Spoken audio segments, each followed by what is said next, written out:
और आपका आज की वीडियो में स्वागत है। आज जो वीडियो हम लेकर आए हैं उसकी सजेशन हमें दी है रोहित राजवाड़े ने और वीडियो का टाइटल है Bajaj Chetak versus TVS iQube versus Ather 450 electric comparison review motor beam Hindi. देख लेते हैं ये वीडियो, लेकिन उससे पहले इस वीडियो का चैनल का वीडियो लिंक आपको हमारी वीडियो के डिस्क्रिप्शन मिल जाएगा। सब्सक्राइब करें, लाइक करें, शेयर करें, फॉलो करें इनके चैनल को। उसके अलावा मैं व्लॉगिंग चैनल का लिंक और इंस्टाग्राम का लिंक भी हमारी वीडियो की डिस्क्रिप्शन में मिल जाएगा। सब्सक्राइब करें, लाइक करें, शेयर करें, फॉलो करें। चलिए देख लेते हैं ये वीडियो।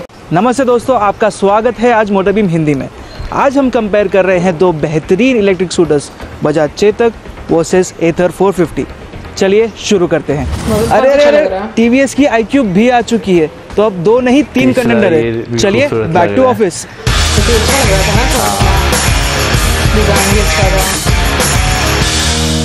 अगर हम स्टाइलिंग की बात करें तो ये तीनों स्कूटर्स की स्टाइलिंग बहुत ही अलग है। टीवीएस iQube बहुत स्क्वेरिश, बहुत रेक्टेंगुलर, एक प्रॉपर सिंपल स्कूटर की तरह लगती है। चेतक का डिजाइन उसके क्लासिक डिजाइन से काफी मैच करता है, वेस्पा की तरह भी लगती है और सबसे मॉडर्न और एरोडायनामिक लगती है एथर।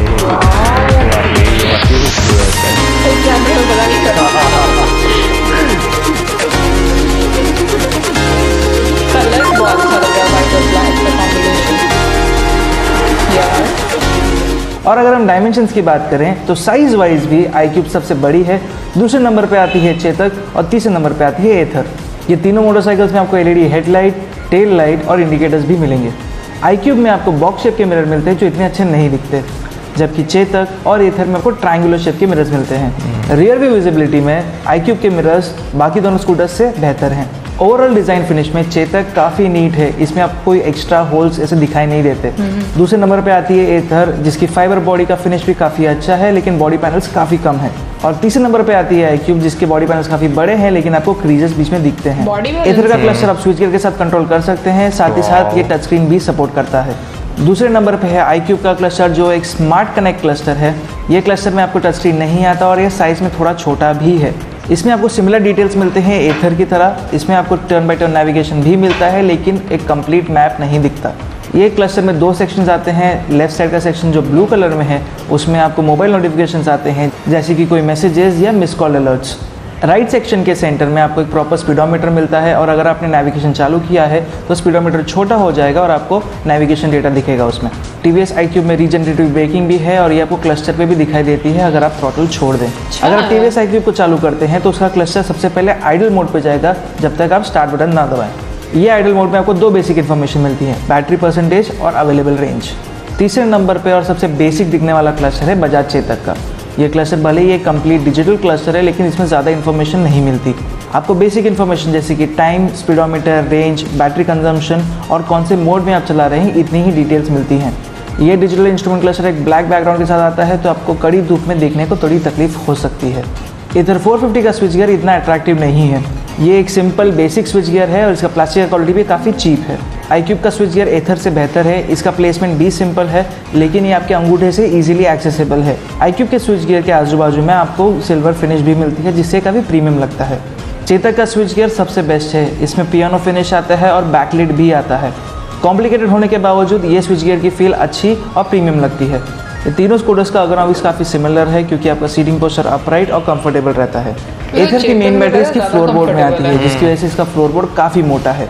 इस वजह से आपके पैर थोड़े ऊपर रहते हैं और अगर आप लंबे हैं तो चांसेस हैं कि आपके घुटने हैंडल बार को टच होंगे। एथर का कंफर्ट इन तीनों स्कूटर से सबसे कम है। iQube में एक नहीं बल्कि 3 बैटरीज आती हैं जिसमें से एक बैटरी फ्लोर बोर्ड में डाल दी गई है। क्योंकि ये बैटरी थोड़ी पतली है तो इसका फ्लोर बोर्ड इतना मोटा नहीं है और आप भले लंबे या छोटे हो आपके पैर हैंडल बार को नहीं लगेंगे। iQube का राइडर कंफर्ट भी एथर से थोड़ा बेहतर है। इन तीनों स्कूटर के कंपैरिजन में चेतक आपको सबसे ज़्यादा कंफर्टेबल लगेगी क्योंकि इसका फ्लोर बोर्ड काफ़ी स्पेशियस है और सीट भी काफ़ी सॉफ्ट है। अगर हम पिलियन कंफर्ट की बात करें तो पिलियन सबसे ज़्यादा कंफर्टेबल iQube पे रहेगा क्योंकि उसको सबसे ज़्यादा स्पेस भी मिलती है। दूसरे नंबर पे पिलियन कंफर्ट में आएगी चेतक क्योंकि इसकी सीट काफ़ी सॉफ्ट है और तीसरे नंबर पे है एथर क्योंकि इसकी सीट सॉफ्ट है लेकिन छोटी है। क्योंकि ये तीनों स्कूटर्स इलेक्ट्रिक हैं, इसमें इलेक्ट्रिक मोटर भी आता है लेकिन ये तीनों स्कूटर्स का मोटर प्लेसमेंट काफ़ी अलग है। एथर का इलेक्ट्रिक मोटर उसके चैसी पर माउंट किया गया है और वो रबर बेल्ट से टायर से कनेक्टेड है। चेतक का इलेक्ट्रिक मोटर उसके स्विंग आर्म पर माउंट किया गया है और जो मैकेनिकली कनेक्टेड है उसके पीछे के टायर से। लेकिन iQube का इलेक्ट्रिक मोटर एक हब मोटर है जो व्हील पे ही माउंट किया गया है डायरेक्टली। एथर का 5.4 किलोवाट मोटर सबसे ज़्यादा पावर प्रोड्यूस करता है, जबकि चेतक का 4 किलोवाट मोटर सबसे कम पावर प्रोड्यूस करता है। iQube का मोटर 4.4 किलोवाट का है और ये दोनों स्कूटर्स के बीच में बैठता है, लेकिन इसका मोटर 140 न्यूटन मीटर्स का टॉर्क प्रोड्यूस करता है, जो इस सेगमेंट में सबसे ज़्यादा है। अगर आप एथर के टॉर्क फिगर्स देखें तो उसमें है सिर्फ 20 न्यूटन मीटर्स, जबकि चेतक में आपको मिलते हैं सिर्फ 60 न्यूटन मीटर्स। टेक्निकली देखें तो ये तीनों मोटर्स का टॉर्क फिगर्स में काफ़ी ज़्यादा डिफरेंस है, लेकिन हब मोटर का टॉर्क कैलकुलेशन थोड़ा अलग तरीके से किया जाता है, इसलिए उसमें दिखाया गया है 140 न्यूटन मीटर्स। अगर हम ट्रेडिशनल तरीके से देखें तो आपको मिलेंगे 17 से 18 न्यूटन मीटर्स के बीच में। ये तीनों स्कूटर्स का परफॉर्मेंस काफ़ी अच्छा है, लेकिन अब मिड रेंज और थ्रॉटल रिस्पांस की बात करें तो एथर का थ्रॉटल रिस्पांस सबसे बेस्ट है। चेतक और iQube में आपको थ्रॉटल रिस्पांस थोड़ा डिलेड फील होता है। इनिशियल परफॉर्मेंस और टॉप स्पीड एथर का सबसे बेस्ट है, दूसरे पे है iQube और तीसरे पे आती है चेतक। बजाज चेतक और TVS iQube में आपको 2 राइडिंग मोड्स मिलते हैं, लेकिन एथर में आपको आते हैं 3 राइडिंग मोड्स, इको, राइड और स्पोर्ट। अगर हम मैक्सिमम रेंज कंसिडर करें इको मोड में तो एथर और iQube आपको सिमिलर रेंज तक लेके जाएंगे, जो है 75 किलोमीटर्स। बजाज चेतक आपको 85 किलोमीटर्स तक लेके जा सकती है एक फुल चार्ज पे। अगर हम चार्जिंग ड्यूरेशन की बात करें तो तीनों स्कूटर्स आप 5 घंटे में फुल चार्ज कर सकते हैं। ये तीनों स्कूटर्स इंटरनेट से कनेक्टेड हैं, तो फुल चार्ज होने पे आपको इसके मोबाइल ऐप पे नोटिफिकेशन आ जाएगा। प्रैक्टिकलिटी की बात करें तो तीनों स्कूटर्स में आपको मोबाइल चार्जिंग USB दिया गया है। अंडर सीट स्टोरेज एथर का सबसे बेहतर है, क्योंकि उसके अंदर एक फुल फेस हेलमेट बैठता है। चेतक और iQube का अंडर सीट स्टोरेज काफ़ी स्पेशियस है, लेकिन उसमें एक फुल फेस हेलमेट नहीं बैठता। एथर और iQube में USB charging under seat area में दी गई है, जबकि चेतक में आपको फ्रंट पैनल में मोबाइल स्टोरेज ऑप्शन दिया गया है। iQube और एथर में आपको एक्सटर्नल चार्जिंग सॉकेट दिया गया है, जबकि चेतक में आपको एक इंटरनल चार्जिंग सॉकेट दिया गया है, जो काफ़ी सेफ है। एथर का जो चार्जिंग यूनिट है वो यूनिवर्सल है, आप उससे कोई भी इलेक्ट्रिक कार या बाइक चार्ज कर सकते हैं, लेकिन चेतक और iQube का चार्जिंग यूनिट वो स्पेसिफिक स्कूटर्स के लिए ही बनाया गया है। TVS iQube ये तीनों स्कूटर्स में सबसे साइलेंट है, क्योंकि इसका मोटर का आवाज़ भी नहीं आता। दूसरे पे आती है चेतक, जिसका मोटर का आवाज़ थोड़ा बहुत आता है। तीसरे पे है एथर, क्योंकि इसका मोटर के साथ कूलिंग फैन का भी काफ़ी नॉइज आता है। ये तीनों स्कूटर का ग्राउंड क्लियरेंस काफ़ी सिमिलर है, लेकिन एथर में आपको 10 mm ज़्यादा ग्राउंड क्लियरेंस मिलता है। वैसे ही ये तीनों स्कूटर्स में आपको काफ़ी सिमिलर व्हील बेस मिलता है, लेकिन iQube का व्हील बेस 10 mm से ज़्यादा है। ये तीनों स्कूटर्स में आपको ज़रा भी वाइब्रेशन नहीं मिलता, वो थोड़े बहुत नॉइज के सिवा। और अगर आप चढ़ान चढ़ेंगे तो एथर से आप सबसे बेस्ट परफॉर्मेंस एक्सपेक्ट कर सकते हैं। iQube और चेतक का वजन ऑलमोस्ट सिमिलर है, लेकिन एथर ये दोनों स्कूटर से 10 किलो हल्की है। ये तीनों स्कूटर्स की चैसी काफ़ी अलग है। iQube में आपको एक ट्यूबुलर फ्रेम मिलता है, चेतक में आपको स्टील फ्रेम मिलता है।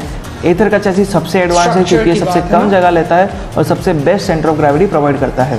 तो आपको स्ट्रेट लाइन स्टेबिलिटी या कॉर्नरिंग करने में एथर आपको सबसे ज़्यादा कॉन्फिडेंस देगा। iQube भी कॉर्नरिंग करने में काफ़ी कॉन्फिडेंस इंस्पायर करती है, लेकिन सबसे कम फीडबैक आपको चेतक से मिलेगा। iQube और एथर में आपको टेलीस्कोपिक सस्पेंशन मिलता है आगे, लेकिन एथर में आपको सिर्फ एक मोनोशॉक मिलता है पीछे। iQube में आपको ड्यूअल सस्पेंशन मिलते हैं पीछे, जो एडजस्टेबल भी हैं। चेतक का सस्पेंशन सेटअप सबसे अलग है, क्योंकि लिंक टाइप सस्पेंशन मिलता है आगे, जो एक मोनोशॉक है, और पीछे भी आपको स्विंग आर्म माउंटेड मोनोशॉक दिया गया है। राइडिंग कंफर्ट की बात करें तो बजाज चेतक सबसे ज़्यादा कंफर्टेबल है, दूसरे पे है iQube और तीसरे पे है एथर।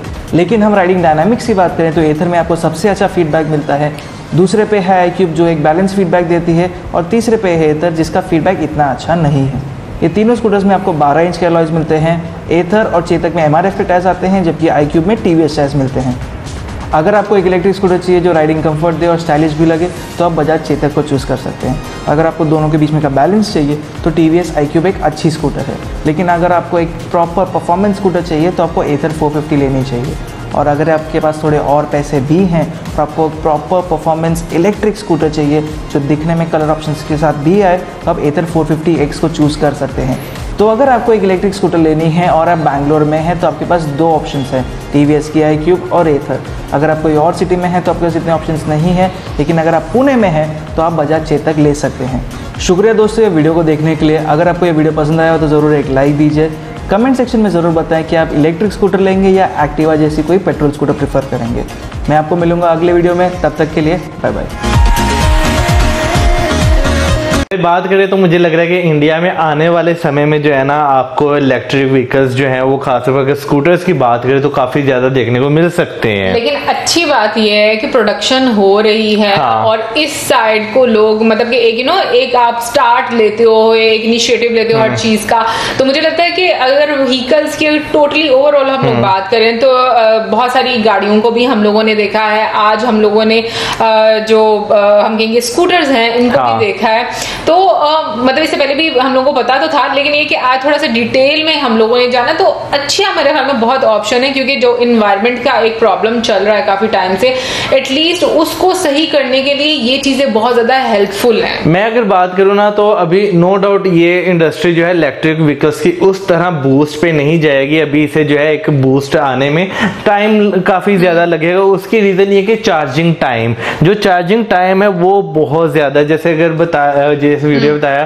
कि 75 से 80 किलोमीटर तक मैक्सिमम स्कूटर की एक एवरेज है। उसके बाद अगर आप उसे चार्ज पे लगाते हैं तो आपको 5 घंटे चार्ज करना पड़ेगा। तो ये जो है काफी ज्यादा मुझे जहां तक लगता है एक ड्रॉबैक देखने में आएगा। लेकिन नो डाउट वक्त के साथ साथ जो है काफी ज्यादा जब इसमें चेंजिंग होगी, क्योंकि मोबाइल की अगर बात की जाए, मोबाइल स्टार्टिंग में 4-4, 5-5 घंटे लगाते थे तो चार्ज होता था, लेकिन वक्त के साथ साथ फास्ट चार्जर्स आए, बहुत ज्यादा चेंजिंग की गई, तो उसमें भी घंटे तक उसका टाइम आ गया। तो वैसे सच बोलूं मुझे 4-5 घंटे वाला तो बिल्कुल ही याद नहीं है। 4-5 घंटे कौन से मोबाइल को लगता है? आपने यूज नहीं ना किए, हमने यूज किए हुए हैं ना भाई। बहुत सारे मोबाइल मैं आपको बाद में बताऊंगा कि लिटरली है 4 घंटे लग जाते थे।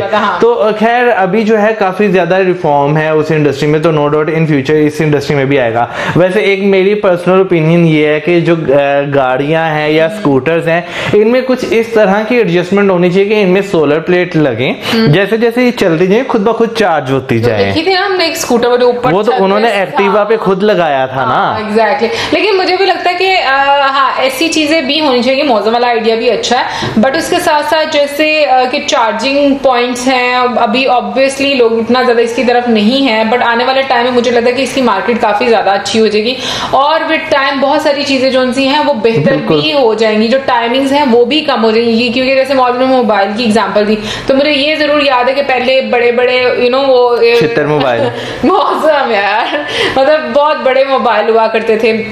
फिर उसके बाद हम लोग को स्मार्टफोन और इतने मोटरोला की अगर हम लोग बात करें तो मुझे तो सबसे पहले वो बहुत ही स्लीक से मोबाइल तभी नजर आए थे। सॉरी आपको इंटरप्ट करने लगा। पुराने वाले मोबाइल फोन तो इतने मजबूत होते थे ना, गुस्सा आ जाए किसी में मारो भी तो मोबाइल को कुछ नहीं होता।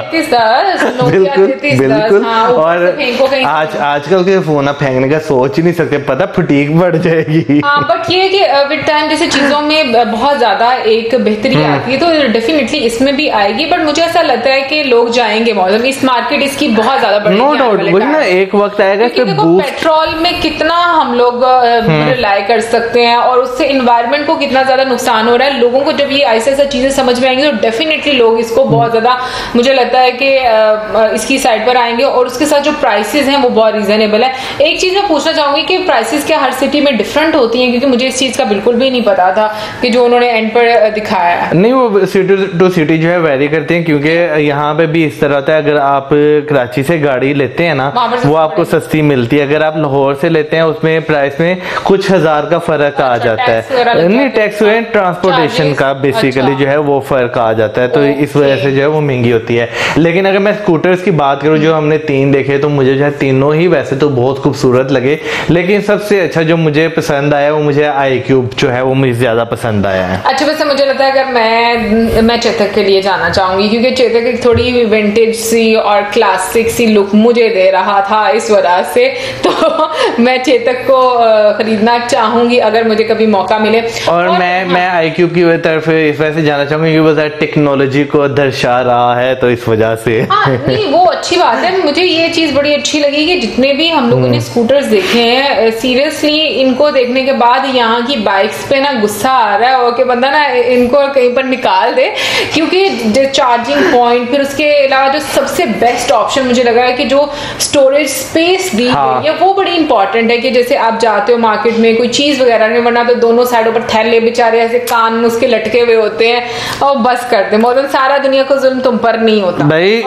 तो आप क्या जाके सब्जी लाती हैं? हाँ, तो रोज तुम नहीं जाते? हाँ, रोज भी मैं नहीं जाता, लेकिन जब मुझे लेके जाते ना बाइक पे, वो इतने लिफाफे वो तोड़े पूरे लटकाए होते मैंने, वो मुझे पता था मैं कैसे चला रहा हूँ। अब बात कर लो। हाँ। अच्छा ठीक है, तो ना मैं बात ये कर रही थी कि ये चीज मुझे बड़ी अच्छी लगी कि टेक्नोलॉजी का बहुत ज्यादा इस्तेमाल किया गया है बीच में, जैसे कि चार्जिंग पॉइंट भी दिया गया है, फिर उसके अलावा जैसे मौजूद में बोला स्पीड है, और उसके अलावा और भी काफी सारे ऑप्शंस उसमें बताए जा रहे थे।